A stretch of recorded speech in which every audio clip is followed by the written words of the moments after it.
অপরাজিতা বিল আইন প্রণয়নের দাবিতে পথ মিছিল স্বরূপনগরের চারঘাটে।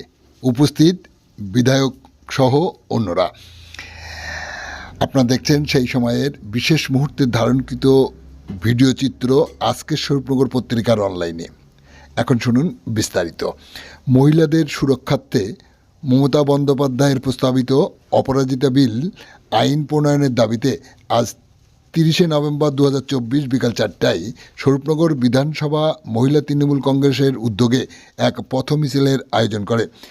সেই মতো চারঘাট হাসপাতাল মোড় থেকে শুরু করে চারঘাট শ্মশান পর্যন্ত এই মিছিলে পা মেলান স্বরূপনগর বিধানসভা কেন্দ্রের বিধায়ক শ্রীমতী বীণা মণ্ডল।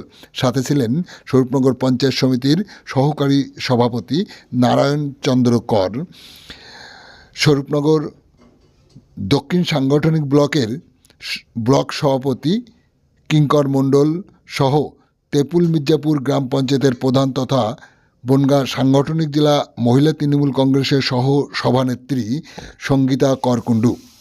কেন এই পথ মিছিল, বলতে গিয়ে কি বললেন তিনি শোনাবো আপনাদের। আমাদের সাথে থাকুন, দেখতে থাকুন। প্রথমে ধন্যবাদ জানাবো তৃণমূল কংগ্রেসের পরিবারকে, কারণ এই প্রাকৃতিক দুর্যোগের মধ্যে দিয়েও আমরা এখানে যে মিছিল করেছি তার জন্য তৃণমূল কংগ্রেসের সকল নেতৃত্ব কর্মীবৃন্দ এবং চারঘাটের সকল শুভবুদ্ধি সম্পন্ন নাগরিকবৃন্দ সকলের এই তৃণমূল কংগ্রেসের মহিলা তৃণমূল কংগ্রেসের পক্ষ থেকে আন্তরিক শুভেচ্ছা ধন্যবাদ জানাই।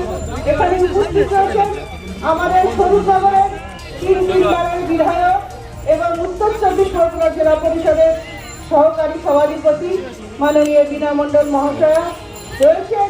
এই ব্লকেরই অবজারভার মাননীয় নারায়ণচন্দ্র কর, দক্ষিণ ব্লকের ব্লক সভাপতি কিঙ্করদা রয়েছেন।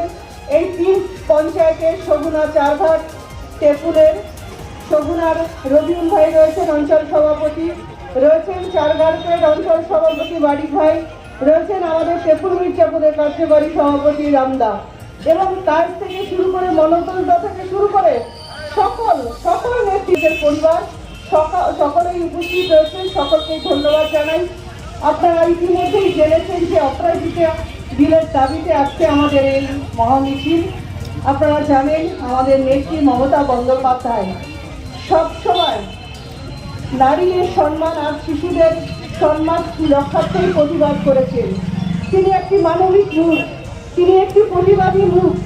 তিনি ধানতলা থেকে বানতলা, সিঙ্গুর, নন্দীগ্রাম এবং ঘোষতলা থেকে তিনি এই সবসময় প্রতিবাদের আন্দোলন করেছেন। আজ রাজ্য সরকারের প্রধান হয়েও তিনি সবসময় তার এই ক্ষেত্রগুলি মনে আছে, তিনি নজর রেখেছেন। আর প্রশাসনিক প্রধান তিনি মাননীয় আমাদের নেত্রী মমতা বন্দ্যোপাধ্যায়। তিনি যখনই অপরাধগুলো দেখেছেন তখনই তার জাস্টিস চেয়েছেন। আজও সেই একইভাবে তিনি চালিয়ে যাচ্ছেন।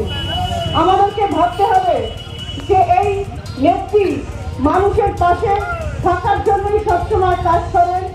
আপনারা জানেন যে দেশের সংশোধনী আইন একটা তিনি বিল পাস করেছেন জাতীয় বিধানসভায়, the Aparajita women child West Bengal এই 2024 সালে এই ক্রিমিনাল ল অ্যামেন্ডমেন্ট 2024 এই 3রা সেপ্টেম্বর তিনি এটা পাস করেছেন বিধানসভায়, কিন্তু রাষ্ট্রপতি এখনো সেই বিল তিনি সই করেননি। তারই প্রতিবাদে আমাদের আজকের এই মিছিল।